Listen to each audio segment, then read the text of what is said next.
A Nova Era e a Revolução Cultural, Apêndice I. A Nova Era e a Revolução Cultural. Fritz Jorge Capra e António Gramsci. Terceira edição, revista e aumentada. Apêndice I. As esquerdas e o crime organizado. Comando Vermelho. A História Secreta do Crime Organizado, de Carlos Amorim, é um trabalho de valor excepcional, cuja leitura se recomenda a todos os brasileiros que se preocupem com o futuro deste país. Futuro do qual se pode ter um vislumbre pelas palavras de William Lima da Silva, o professor, fundador e guru do Comando Vermelho, citadas a p. 255. Conseguimos aquilo que a guerrilha não conseguiu, o apoio da população carente. Vou aos morros e vejo crianças com disposição, fumando e vendendo baseado. Futuramente, elas serão 3 milhões de adolescentes, que matarão vocês, a polícia, nas esquinas. Já pensou que serão 3 milhões de adolescentes e 10 milhões de desempregados em armas? A quem entenda isso como mera expressão de um delírio megalomano, o livro de Carlos Amorim mostra que a sinistra profecia já está em curso de realização. O Comando Vermelho não apenas domina 2/5 do território do Grande Rio, desfrutando aí o monopólio dos sequestros, do comércio de carros roubados, do tráfico de drogas, mas exerce também nessa área funções de governo, por meio do terror alternado com lisonjas paternalistas, e tem ainda a liderança no contrabando de armas pesadas, sendo hoje uma organização mais equipada do que a polícia ou mesmo do que as guarnições locais do exército. As autoridades reconhecem que o poder da máfia dos morros é absolutamente incontrolável, e ela prossegue, de vitória em vitória, atordoando a polícia, humilhando os governantes, e atribuindo às suas operações criminosas, para cúmulo de descaramento, o sentido épico de uma luta pela libertação dos oprimidos. Não vou aqui resumir o livro, pois pretendo que o leiam. Nas páginas que se seguem, concentrarei minhas observações antes no que me parece o seu único ponto fraco.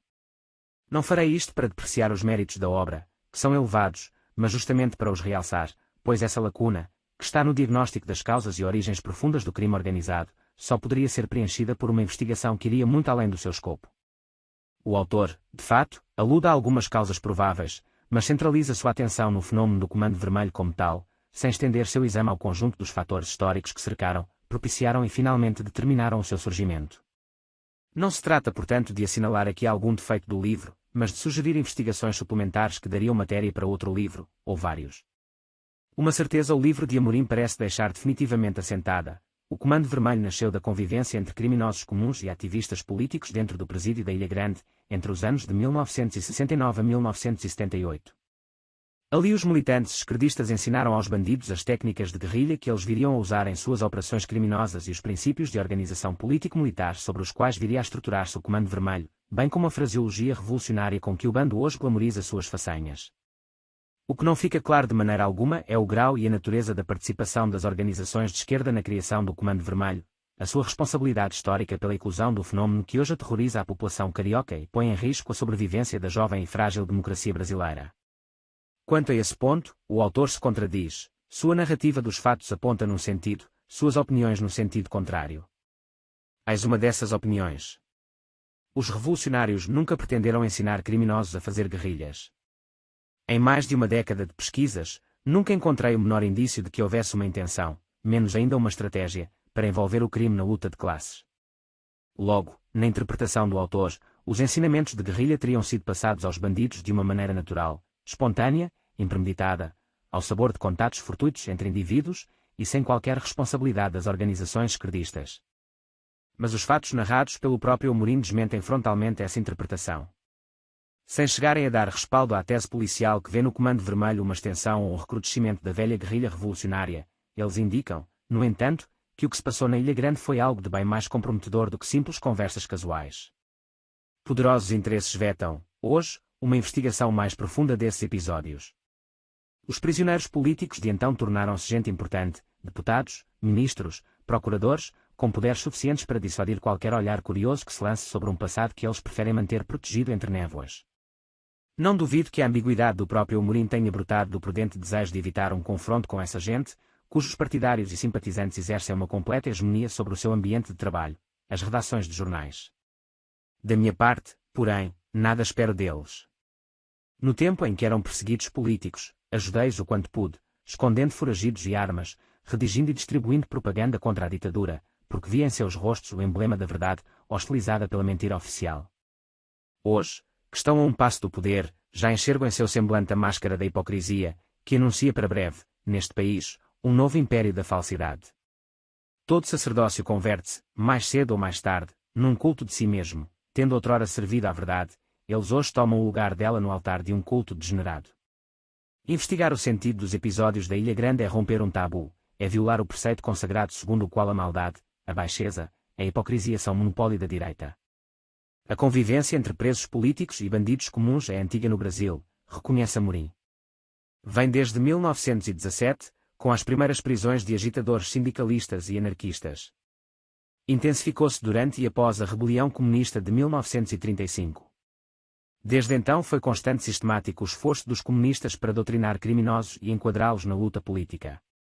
Um dos líderes de 35, Gregório Bezerra, conta em suas memórias como transformou guardas penitenciários e bandidos em militantes comunistas. Durante os anos do Estado Novo, conta Amorim, o contato com intelectuais, militares radicais, políticos e sindicalistas fez a cabeça de punguistas e escroques. A partir dessa convivência, muitos homens deixaram para trás as carreiras no crime e optaram pela militância revolucionária. Nada disso, no entanto, provocou a menor alteração de conjunto no mundo do crime. Nas ruas, o crime continuava o mesmo, avulso, violento, desorganizado. O fenómeno da conscientização e o surgimento do chamado crime organizado só vão aparecer na década de 70. Houve, portanto, aí a introdução de um fator novo, de uma diferença específica no tipo de influência exercido pelos militantes sobre os bandidos. Essa diferença residiu essencialmente no conteúdo das informações transmitidas. Em vez de simples doutrinação ideológica, os bandidos receberam ensinamentos práticos, que puderam pôr em ação tão logo saíram da cadeia. Que ensinamentos foram esses? Primeiro, princípios de organização, que incluíam desde a estrutura hierárquica e disciplinar do grupo armado até sistemas de comunicação em código. Em seguida, técnicas de propaganda ou agitprop, que lhes permitiram transformar assaltos e sequestros em espetáculos de protesto, propaganda armada, no jargão esquerdista, que ganham a simpatia ao menos parcial da população e da inteligência. Terceiro, táticas de ação armada. Aqui a lista é grande.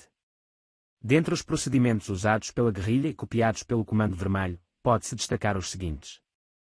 1. Realização de assaltos simultâneos em vários bancos, para desorientar a polícia.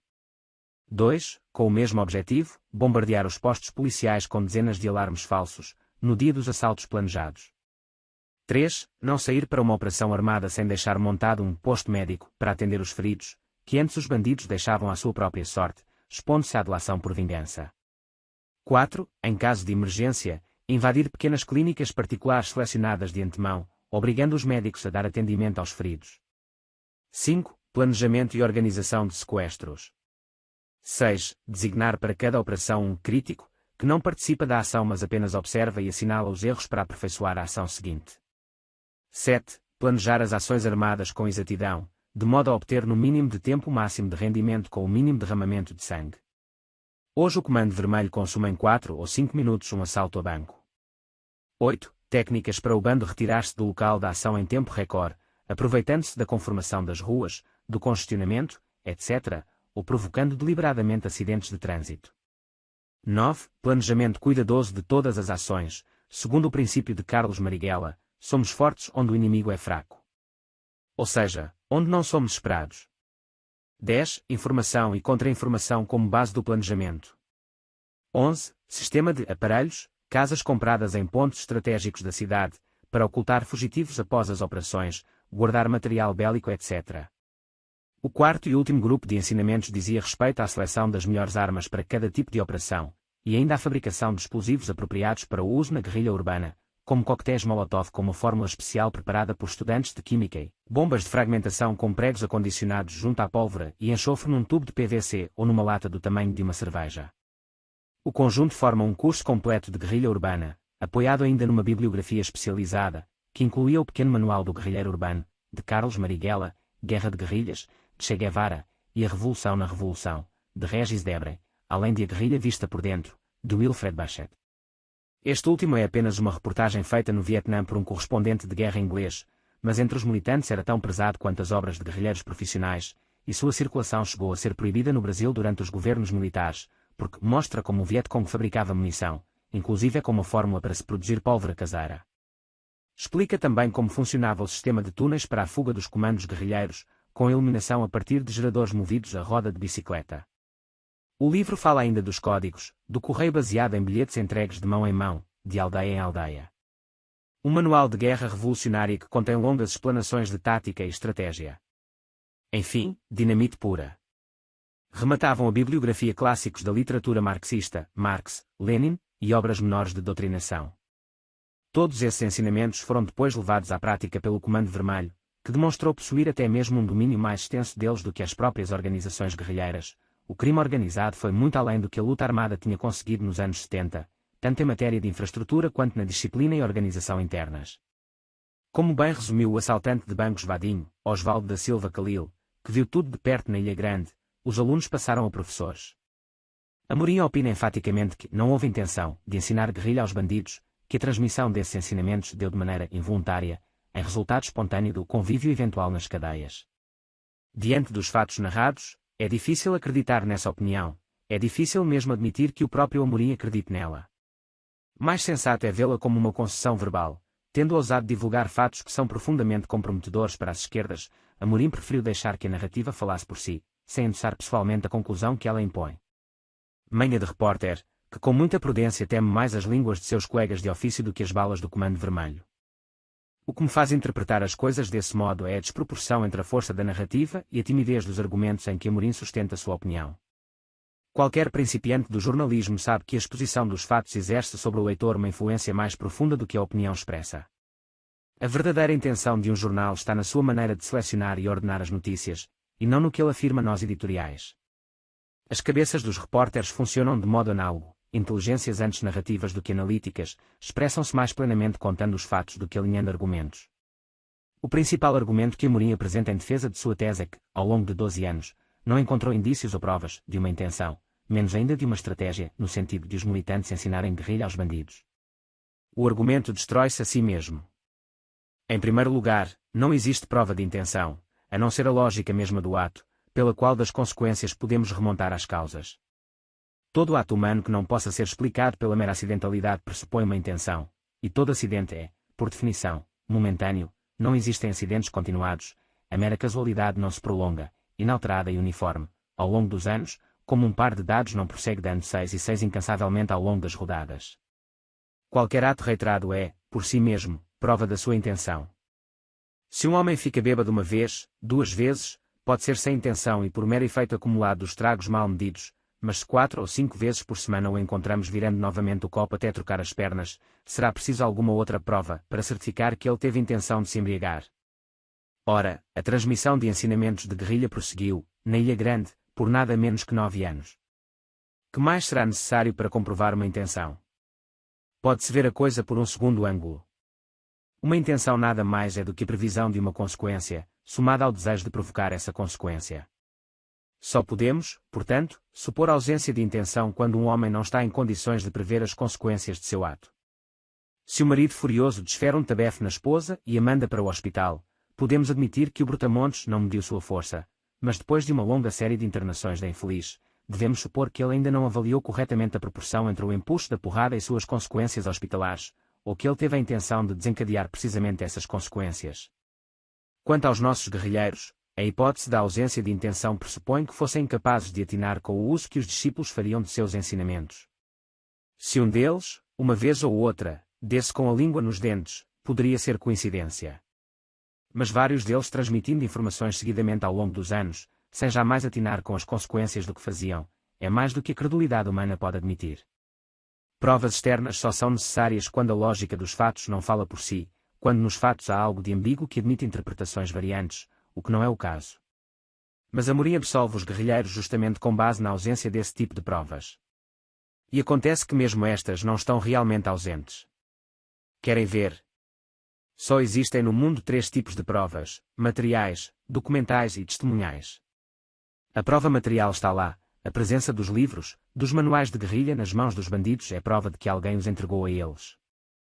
Entregar um livro comprova, manifestamente, o intuito de transmitir informações, e de fazê-lo de maneira mais completa do que se poderia em meras conversas de ocasião.